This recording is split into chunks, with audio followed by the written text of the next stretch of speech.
कितनी बीमारी हो रही जानती भी हो? हमें क्या पता। अच्छा कूड़ा अरे डाल दे। क्या बात भैया, अरे भैया पुड़िया खाए रे बताओ। पुड़िया खाए रे? हाँ। तो पुड़िया खा रहे मेरे मुंह पर थूकेंगे आप क्या? हाँ? जहाँ मुंह उठाया वहाँ पर थूक दिया। 1000 बार तुम्हें समझाया है कि पुड़िया खाकर इधर उधर मत भैया करो। हावी कहाँ हुई रे जा बताओ। अभी ने हम तुम्हें 2-4 लगाएंगे तुम्हारे। अरे हाँ। रामूतर क्या कर रहे हो इधर? अरे श्यामा चरण भैया, हम तुमको क्या बताऊं मैं, इन लोगों को हम समझा परेशान हो चुके हैं, लेकिन इनके बात समझ में नहीं आ रही है। क्या करा ललित? अविनेश पूछो। अरे कुछ नहीं, तू झाड़ू लगा कूड़ा फेंकना नाली में। कूड़ा नाली नाली में। में फेंक दो। देख रहे हाँ, हो? वो का फेंका है? कूड़ा नाली में फेंकने की जगह है कूड़ेदान में। तो हमारे घर के बाहर नाली बनी तो हम तो उसे में डाल देते। देख रहे हो? नाली होती है पानी बहाने के लिए, कूड़ेदान में कूड़ा डालता है। समझ में आया? अच्छा हाँ, कूड़ा जो है तुम्हें पता है नाली में डालने से क्या होता है? क्या होता है? बीमारियां पैदा होती हैं। कूड़ा ये सब सड़ेगा पानी में मिलके, अच्छा पानी को रोक देगा। नालियां जाम क्यों हो जाती हैं? हमें क्या पता। नालियां ऐसे ही जाम हो जाती हैं तुम्हारे जैसे लोगों की वजह से। खाली तुम नहीं, तुम्हारे जैसे और भी गाँव में लोग हैं।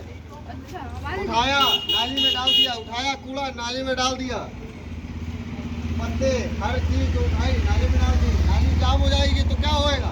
पानी इसके अंदर चलेगा, इसमें घोड़े पनपेंगे, ये मच्छर पनपेंगे नहीं पनपेंगे? ये बीमारियां क्यों आ रही 3 से 4 साल में इतनी ढेर सारी? समझ में आया?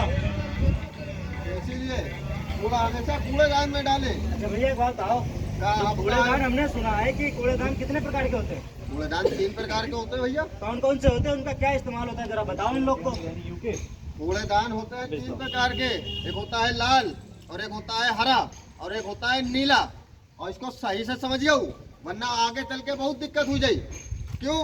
क्योंकि जो लाल डिब्बा होता है वो होता है धारदार चीज़ों को डालने के लिए। जैसा कि हम लोग हॉस्पिटल में देखते हैं लाल डिब्बा रखा होता है, वो होता है टूटा हुआ शीशा, या कोई ब्लेड है, या इंजेक्शंस है, या और भी जो हमें नुकसान कर सकता है, कुछ ऐसा बेकार ख़राब जो वेस्ट यूज कूड़ा होता है, वो हमें लाल डिब्बे में डालना चाहिए। और उसके बाद आता है हमारा हरा डिब्बा। हरे डिब्बे में हम डालते हैं गीला कूड़ा। क्यों? क्योंकि जब हम उसको अलग रखते हैं तो हमारा उससे खाद बन जाती है। जब हम गीला कूड़ा अलग रखते हैं तो वो आगे चल के हमारे खाद के काम आ जाता है, अच्छा, खेतों में डालने के। गीले कूड़े की इस रेडी में कौन कौन सा कूड़ा आता है?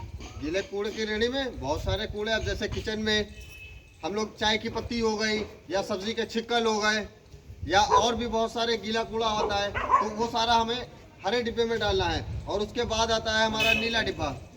नीले डिब्बे में हमें हमेशा सूखा कूड़ा डालना है, जैसा कि टूटे फूटे प्लास्टिक के टुकड़े हो गए, पन्नी हो गई, या और भी सूखा सामान, क्योंकि वो रिसाइकल होके हमें वापस से दोबारा से काम आ सकता है, और जिससे महंगाई भी बहुत कम होगी, और हम अपने आप को और अपने सभी लोगों को सुरक्षित रख सकते हैं, महफूज रख सकते हैं। बस कर लो।